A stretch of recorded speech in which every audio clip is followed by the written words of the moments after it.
तो भक्तों बोलिए ओम नमः शिवाय। श्री शिव पुराण रुद्र संहिता खंड 3 अध्याय 22। श्री शिव की आराधना के लिए पार्वती जी की दुष्कर तपस्या। ब्रह्मा जी कहते हैं, देवऋषि, तुम्हारे चले जाने पर प्रफुल्लित हुई पार्वती ने महादेव जी को तपस्या से ही साध्य माना और तपस्या के लिए ही मन में निश्चय किया। तब उन्होंने अपनी सखी जया और विजया के द्वारा पिता हिमाचल और माता मेना से आज्ञा मांगी। पिता ने तो स्वीकार कर ली, परंतु माता मेना ने स्नेहवश अनेक प्रकार से समझाया और घर से दूर वन में जाकर तप करने से पुत्री को रोका। मेना ने तपस्या के लिए वन में जाने से रोकते हुए माँ बाहर न जाओ ऐसा कहा। इसलिए उस समय शिवा का नाम उमा हो गया। मुने शैलराज की प्यारी पत्नी मेना ने रोकने से शिवा को दुखी हुई जान अपना विचार बदल दिया और पार्वती को तपस्या के लिए जाने की आज्ञा दे दी।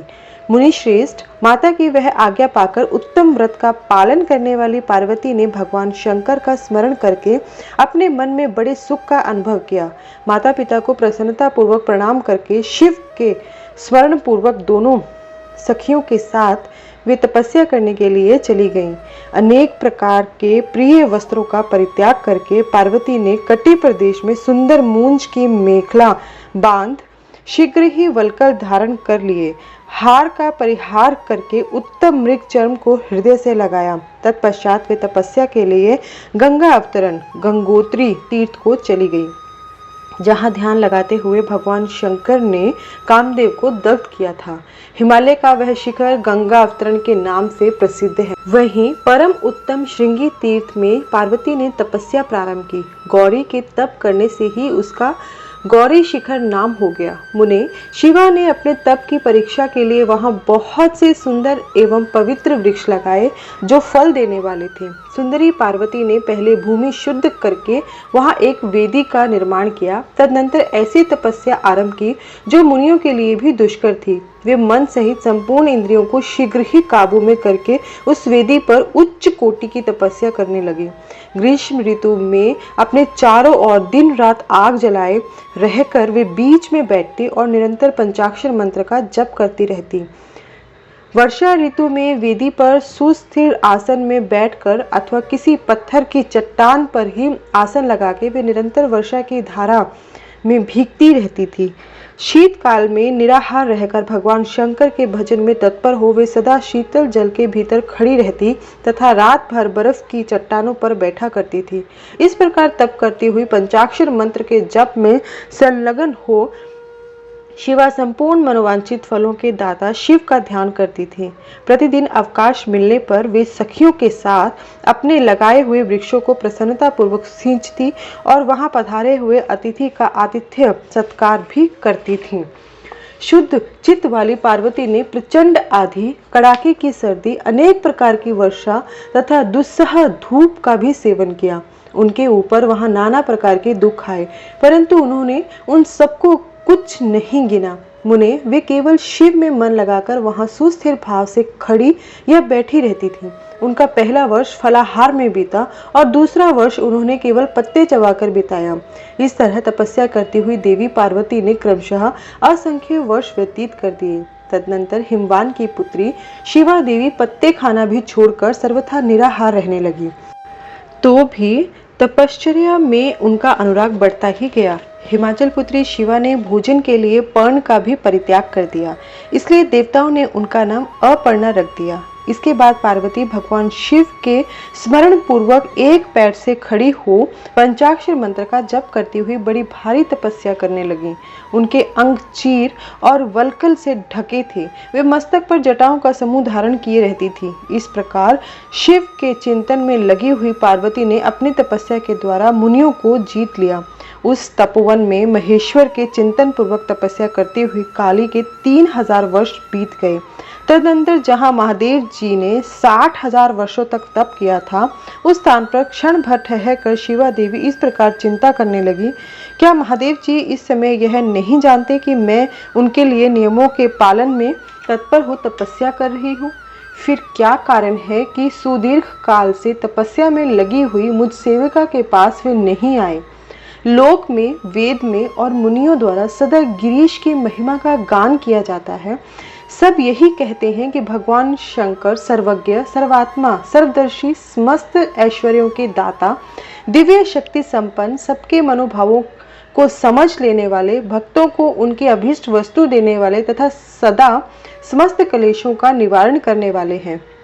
यदि मैं समस्त कामनाओं का परित्याग करके भगवान वृषभ ध्वज में अनुरक्त हूँ तो वे कल्याणकारी भगवान शिव यहाँ मुझ पर प्रसन्न हो। यदि मैंने नारद तंत्रोक्त शिव पंचाक्षर मंत्र का सदा उत्तम भक्ति भाव से विधि पूर्वक जप किया हो तो भगवान शंकर मुझ पर प्रसन्न हो। यदि मैं सर्वेश्वर शिव की भक्ति से युक्त एवं निर्विकार हूँ तो भगवान शंकर मुझ पर अत्यंत प्रसन्न हो। इस तरह नित्य चिंतन करती हुई जटा वल्कल धारिणी निर्विकारा पार्वती मुंह नीचे किए सुदीर्घ काल तक तपस्या में लगी रहीं। उन्होंने ऐसी तपस्या की जो मुनियों के लिए भी दुष्कर थी। वहां उस तपस्या का स्मरण करके पुरुषों को बड़ा विस्मय हुआ।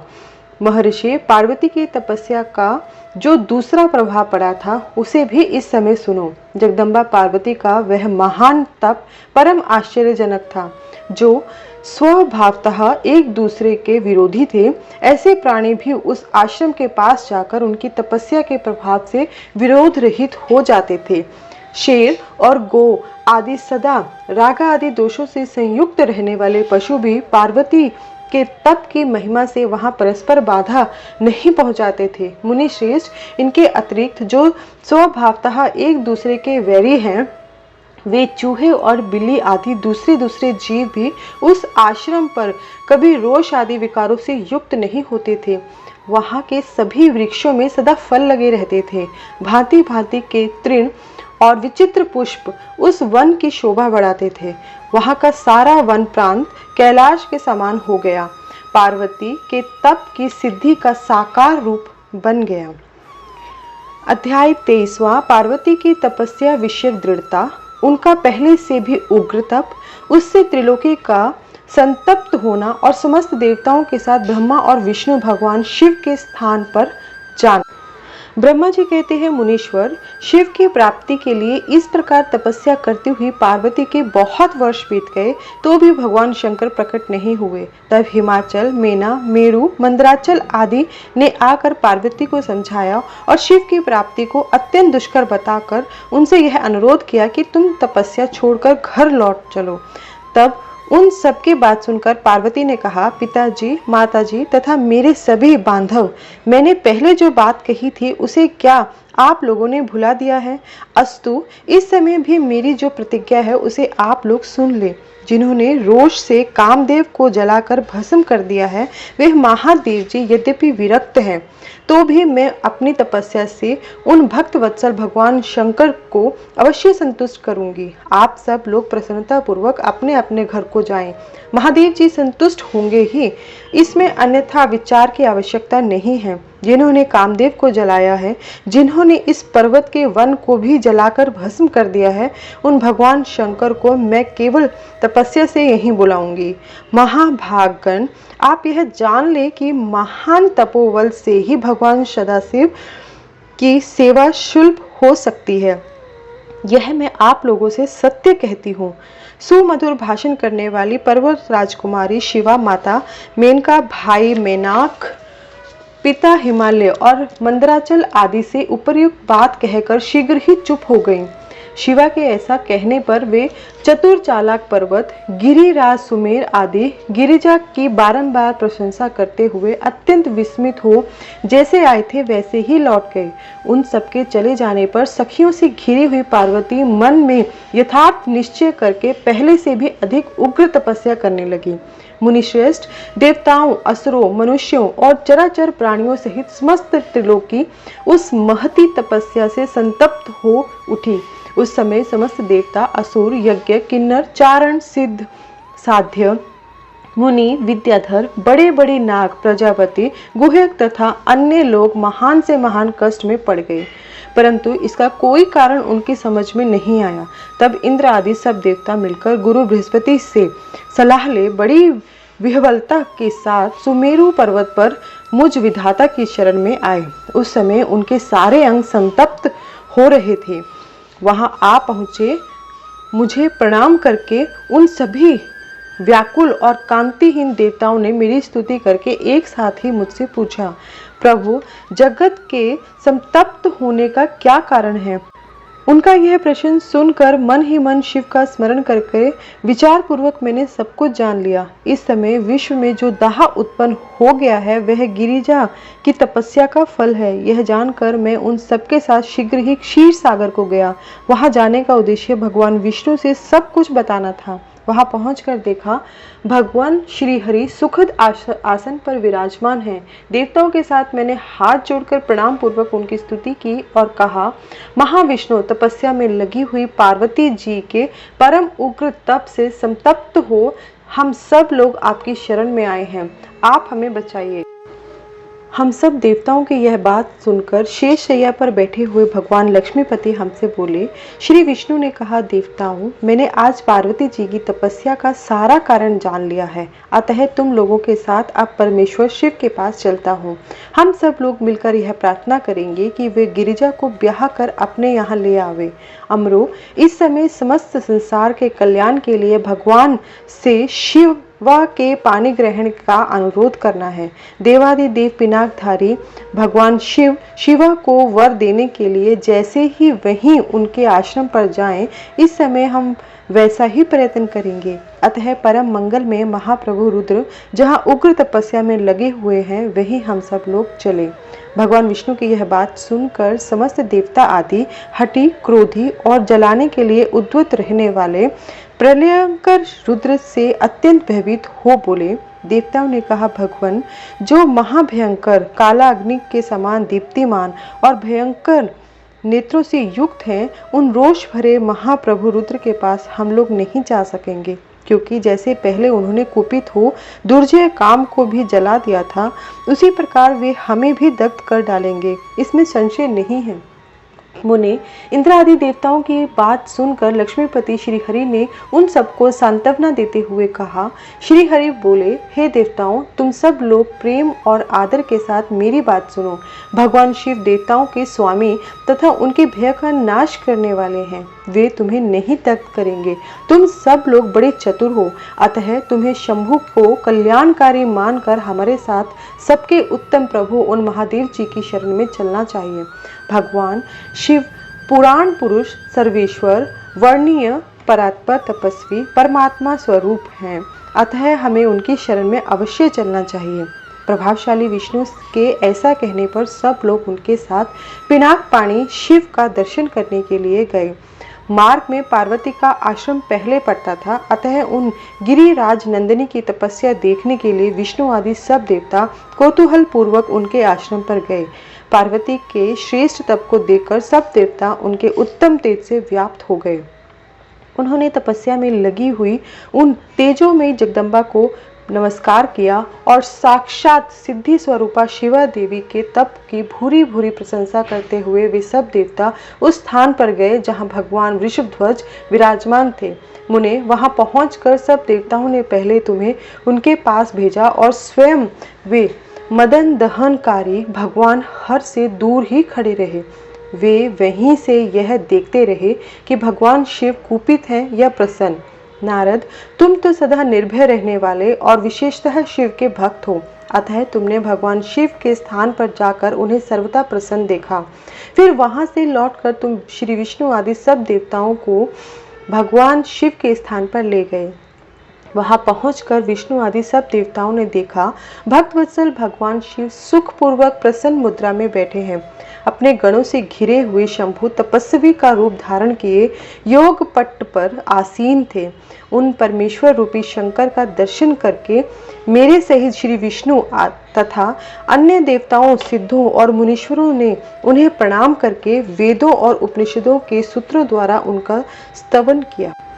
अब अध्याय 24 देवताओं का भगवान शिव से पार्वती के साथ विवाह करने का अनुरोध, भगवान का विवाह के दोष बताकर अस्वीकार करना तथा उनके पुनः प्रार्थना करने पर स्वीकार कर लेना।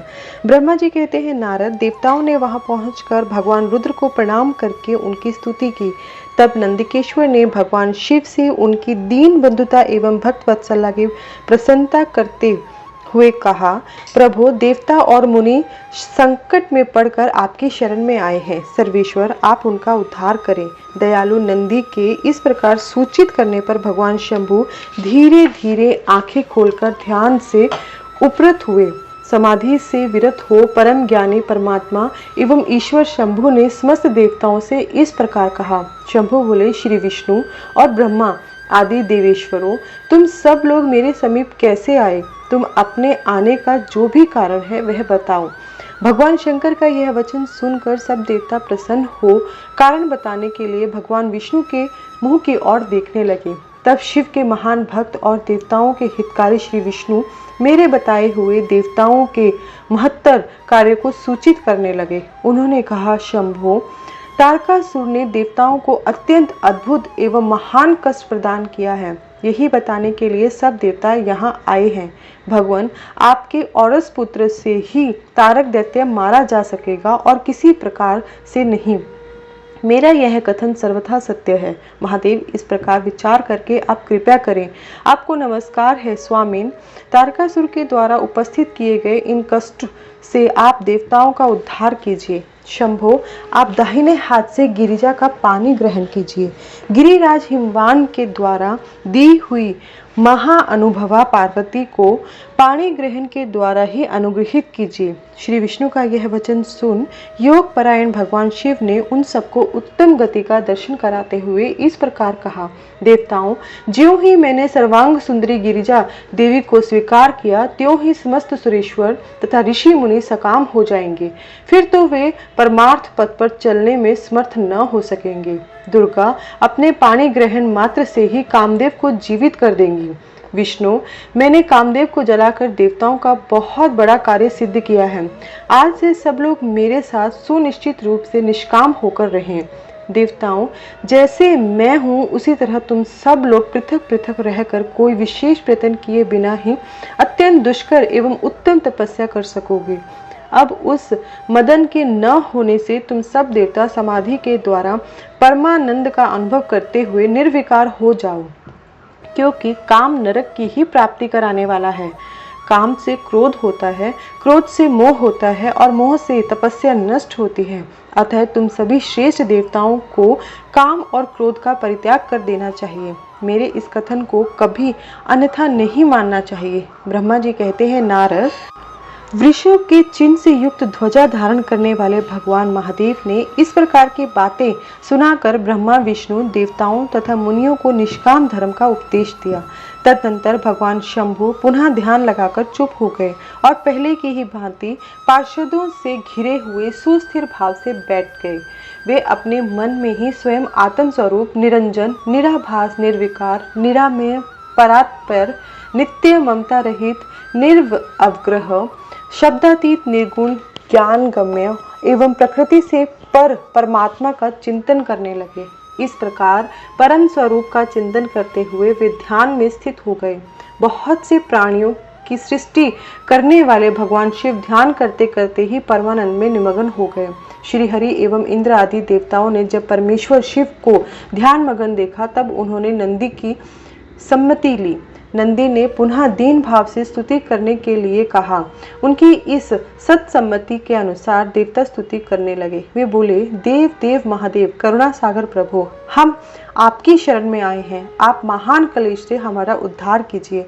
ब्रह्मा जी कहते हैं, नारद, इस प्रकार बहुत दीनतापूर्ण उक्ति से देवताओं ने भगवान शंकर की स्तुति की। इसके बाद वे सब देवता प्रेम से व्याकुलचित हो उच्च स्वर से फूट फूट कर रोने लगे। मेरे साथ भगवान श्री हरि उत्तम भक्ति भाव से युक्त हो मन ही मन भगवान शंभु का स्मरण करते हुए अत्यंत दीनतापूर्ण वाणी द्वारा उनसे अपना अभिप्राय निवेदन करने लगे। देवताओं के मेरे तथा श्री हरि के इस प्रकार बहुत स्तुति करने पर भगवान महेश्वर अपनी भक्त वत्सलता के कारण ध्यान से विरत हो गए। उनका मन अत्यंत प्रसन्न था। वे भक्त वत्सल शंकर, श्री हरि आदि को करुणा दृष्टि से देखकर उनका हर्ष बढ़ाते हुए बोले, विष्णु, ब्रह्मन तथा इंद्र आदि देवताओं, तुम सब लोग एक साथ यहाँ किस अभिप्राय से आए हो, मेरे सामने बताओ। श्री हरि ने कहा, महेश्वर, आप सर्वज्ञ हैं, सबके अंतर्यामी ईश्वर हैं। क्या आप हमारे मन की बात नहीं जानते? अवश्य जानते हैं, तथापि आपकी आज्ञा से मैं स्वयं भी कहता हूँ। सुखदायक शंकर, हम सब देवताओं को तारकासुर ने अनेक प्रकार का दुख प्रदान किया है, इसलिए देवताओं ने आपको प्रसन्न किया है। आपके लिए ही उन्होंने गिरिराज हिमालय से शिवा की उत्पत्ति कराई है। शिवा के गर्भ से आपके द्वारा जो पुत्र उत्पन्न होगा, उसी से तारकासुर की मृत्यु होगी, दूसरे किसी उपाय से नहीं। ब्रह्मा जी ने उस दैत्य को यही वर दिया है, इस कारण दूसरे से उसकी मृत्यु नहीं हो पा रही है। अतएव वह निडर होकर सारे संसार को कष्ट दे रहा है। इधर नारद जी की आज्ञा से पार्वती कठोर तपस्या कर रही है। उनके तेज से समस्त चराचर प्राणियों सहित त्रिलोकी आच्छादित हो गई है। इसलिए परमेश्वर, आप शिवा को वर देने के लिए जाइए। स्वामिन, देवताओं का दुख मिटाइए और हमें सुख दीजिए। शंकर, मेरे तथा देवताओं के हृदय में आपके विवाह का उत्सव देखने का बड़ा भारी उत्साह है, अतः आप यथोचित रीति से विवाह कीजिए। परात्पर परमेश्वर, आपने रति को जो वर दिया था, उसकी पूर्ति का अवसर आ गया है, अतः अपनी प्रतिज्ञा को शीघ्र सफल कीजिए। ब्रह्मा जी कहते हैं, नारद, ऐसा कहे उन्हें प्रणाम करके श्री विष्णु आदि देवताओं और महर्षियों ने नाना प्रकार के स्तोत्रों द्वारा पुनः उनकी स्तुति की। फिर वे सब के सब उनके सामने खड़े हो गए। भक्तों के अधीन रहने वाले भगवान शंकर भी, जो वेद मर्यादा के रक्षक हैं, देवताओं की बात सुन हंसकर बोले, हे हरे, हे विधे और हे देवताओं, तुम सब लोग आदर पूर्वक सुनो। मैं यथोचित विशेषतः विवेकपूर्ण बात कह रहा हूँ। विवाह करना मनुष्य के लिए उचित कार्य नहीं है, क्योंकि विवाह दृढ़ता पूर्वक बांध रखने वाली एक बहुत बड़ी बेड़ी है। जगत में बहुत से कुसंग हैं, परंतु स्त्री का संग उनमें सबसे बढ़कर है। मनुष्य सारे बंधनों से छुटकारा पा सकता है, परंतु स्त्री प्रसंग रूपी बंधन से वह मुक्त नहीं हो पाता। लोहे और काठ की बनी हुई बेड़ियों में दृढ़ता पूर्वक बंधा हुआ पुरुष भी एक दिन उस कैद से छुटकारा पा जाता है, परंतु स्त्री पुत्र आदि के बंधन में बंधा हुआ मनुष्य कभी छूट नहीं पाता। महान बंधन में डालने वाले विषय सदा बढ़ते रहते हैं। जिसका मन विषयों के वशीभूत हो गया है, उसके लिए मोक्ष स्वप्न में भी दुर्लभ है। विद्वान पुरुष यदि सुख चाहता है तो वह विषयों को विधि पूर्वक त्याग दे। विषयों को विष के समान बताया गया है, जिनके द्वारा मनुष्य मारा जाता है। विषय के साथ वार्ता करने मात्र से मनुष्य क्षण भर में पतित हो जाता है। आचार्यों ने विष को मिश्री मिलाई हुई वारुणी मदिरा कहा है। यद्यपि मैं इस बात को जानता हूँ और यद्यपि विषयों के इन सारे दोषों का मुझे विशेष ज्ञान है, तथापि मैं तुम्हारी प्रार्थना को सफल करूँगा, क्योंकि मैं भक्तों के अधीन रहता हूँ और भक्त वत्सलता वश उचित अनुचित सारे कार्य करता हूँ। इसलिए तीनों लोकों में अयथोचित कर्ता के रूप में मेरी प्रसिद्धि है। भक्तों के लिए मैंने अनेक बार बहुत से प्रयत्न करके कष्ट सहन किए हैं। गृहपति होकर विश्वानर मुनि का दुख दूर किया है। हरे विधे, अब अधिक कहने का क्या आवश्यकता। मेरी जो प्रतिज्ञा है उसे तुम सब लोग अच्छी तरह जानते हो। मैं यह सत्य कहता हूँ कि जब जब भक्तों पर कहीं विपत्ति आती है, तब तब मैं तत्काल उनके सारे कष्ट हर लेता हूँ। तारकासुर से तुम सब लोगों को जो दुख प्राप्त हुआ है, उसे मैं जानता हूँ और उसका हरण करूँगा, यह भी सत्य बता रहा हूँ। यद्यपि मेरे मन में विवाह करने की कोई रुचि नहीं है, तथापि पुत्र उत्पादन के लिए गिरिजा के साथ विवाह करूँगा। तुम सब देवता अब निर्भय होकर अपने अपने घर जाओ। मैं तुम्हारा कार्य सिद्ध करूंगा। इस विषय में अब कोई विचार नहीं करना चाहिए। ब्रह्मा जी कहते हैं, नारद, ऐसा कहकर भगवान शंकर मौन हो समाधि में स्थित हो गए और विष्णु आदि सभी देवता अपने अपने धाम को चले गए। इसी के साथ रुद्र संहिता खंड 3 का 24वां अध्याय समाप्त होता है। तो भक्तों बोलिए, ओम नमः शिवाय, हर हर महादेव।